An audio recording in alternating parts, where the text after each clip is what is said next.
Governor of Andhra Pradesh, Sri Vishwabhushan Harichandan Ji, Union Minister for Defence, Sri Rajnath Singh Ji, Union Ministers, Sri Purushottam Rupala, Sri Ajay Bhatt, and Sri Devu Singh Chauhan Ji, Chief of Naval Staff, Admiral R. Hari Kumar Ji, Chief of Army Staff, General Manoj Mukund Narawane Ji, Chief of Air Staff, Air Chief Marshal V.R. Chaudhary Ji, Sri T. Sitharam, Speaker Andhra Pradesh Assembly, Ministers of Government of Andhra Pradesh, Srimati M. Sucharita,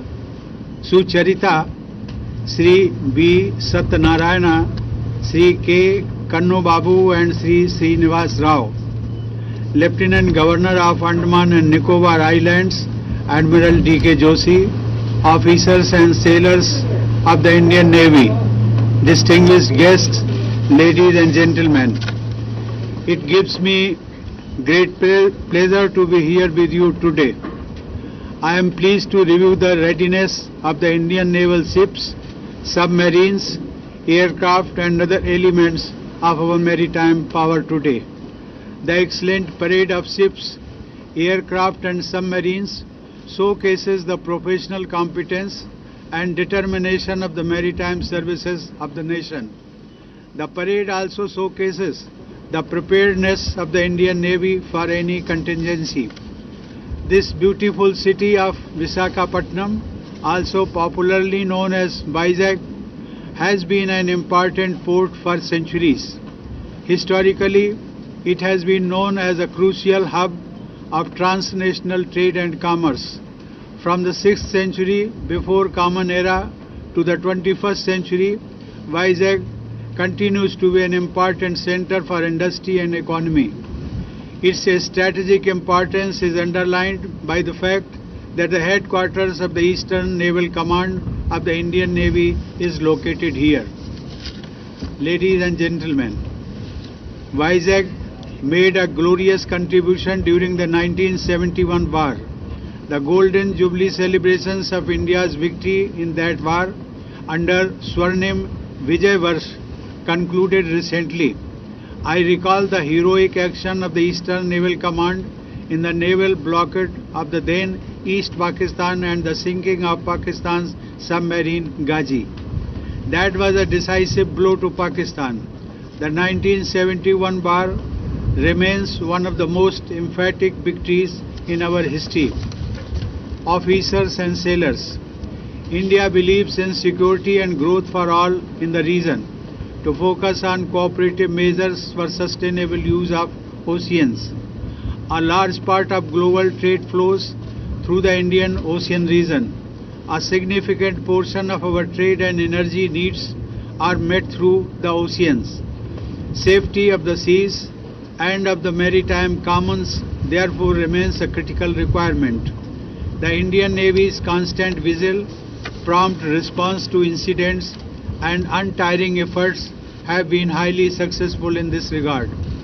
During the COVID-19 pandemic, the Indian Navy has been providing aid to friendly nations by supplying medicines and evacuating stranded Indian citizens and foreign nationals in different parts of the world under Mission Sagar and Samudra Setu. The prompt and effective deployment of the Indian Navy in the times of crisis has underscored India's vision of being the preferred security partner and first responder in the Indian Ocean region. Officers and sailors, I am happy to note that the Indian Navy is becoming increasingly self-reliant and has been at forefront of the Make in India initiative. I am told that about 70% of the contents of several warships and submarines under construction in various public and private shipyards across the country are indigenous. It is a matter of great pride that India has built nuclear submarines, and soon we will have our indigenously built aircraft carrier Vikrant joining the service. I was happy to inspect Vikrant during my visit to Kochi in December last year. The deployment of indigenous naval shipbuilding capabilities is an impressive contribution to the making of an Atmanirbhar Bharat. The Indian Navy regularly engages with a large number of other navies of the world through bilateral and multilateral exercises. The aim is to enhance interoperability, gain from best practices, develop common understanding and build mutual confidence to address maritime issues.